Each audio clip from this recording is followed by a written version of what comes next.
I'm Livy, I'm Head of PR here at C3, so I've been here coming up to 2 years. So I head up the Leeds/London team, but of course the PR team is over 30 people big, so we've got offices in Leeds, London and Manchester. So my day-to-day is to oversee the ever-growing team, as well as some of our key clients. I'm Elle and I head up the content team at C3, so there's currently 6 of us, soon to be 8, but I head up a team of strategists and writers, and essentially it's our job to come up with lots of cool content ideas that are going to get clients ranking on the SERPs. Whenever we get a client, sort of whether it's a new client or an existing client and we're putting together roadmaps, we always look at sort of 2 areas. So we have landing pages and blogs. I think blogs is the area where we do connect. So we'll put together a blog roadmap, and what that usually looks like is it's 3 months and it's 1 blog a week, and we do all of our keyword research. So we know that customers are actively searching for it, are going to find it organically.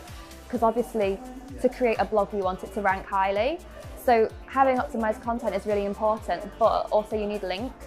So it's important for us that we're creating content that then the PR team can go out with and outreach it and get links back to that blog.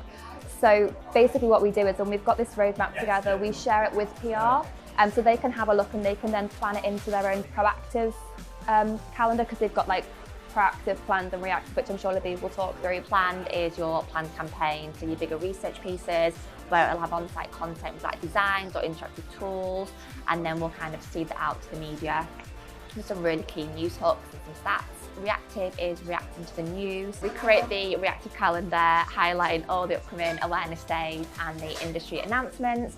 And once the client's happy with what we're going to go out the door with, we'll kind of help the client with pulling those commentaries together and react to kind of the industry announcements. Proactive is utilising your clients' on-site blogs, because most of the time, the clients will have all this content on site that they're just not using.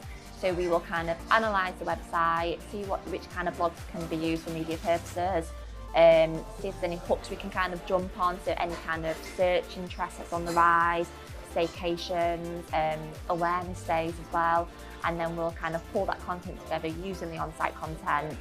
Sometimes we'll kind of source additional research, such as like a quick survey or some like kind of case studies to kind of bolster it out, and then we'll seed that out to the media.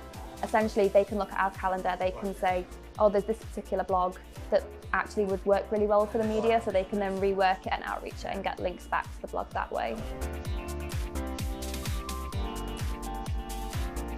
So if you've got clients where I've also kind of offer them the content service, we will kind of have insight into the blogs that Elle and the team are running per month, per quarter.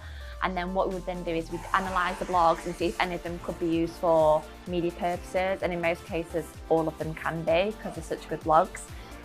So then once Elle and the team have kind of drafted those blogs and put them on the client's site, we will then kind of agree with the client which ones we're going to use for media outreach.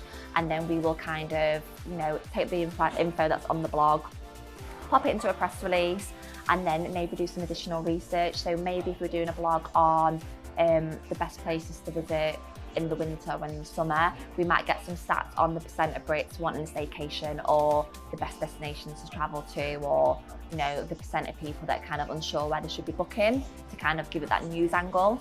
And then we'll form our press release and then get the client approval and seed it out to the media. One of our clients did move. They buy property off people, so if you want to sell your house fast, you can buy property. And one thing that we realised was that people were searching for how to sell your flat, because back in the lockdown, people realised that they didn't actually want to live in flats anymore. They wanted to, have a house that had a spare room for an office, and they wanted to have their own garden, so people were actively looking to move. So we sort of saw that there was search volume there organically, so we created this post on how to sell your flat fast, giving tips on how people could do that. But then on top of that, the PR team obviously saw this as a big topic in the news, so they could then rework that blog. Obviously the content was a bit different, outreach it, and then we got links back to that blog.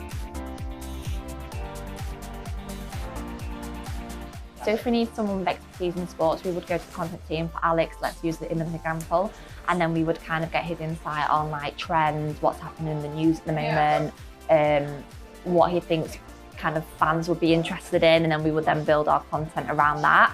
Same with like travel and stuff as well. Fashion, we'd go to Elle, because she loves fashion.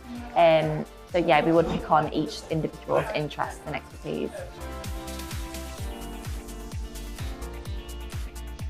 there's quite a few campaigns. So we've obviously got quite a few sporting campaigns like the NFL. So obviously we work really, really closely with Alex to create the blogs for them ones. Same with like Good Move, one of our property clients. So we did the big Send the Keys into Space campaign, where we worked really, really closely with Elle and the team to create like the on-site content for the interactive tool as well. So yes, if you want to find out any more about our work, PR content, please go to www.connectedfree.com/blog.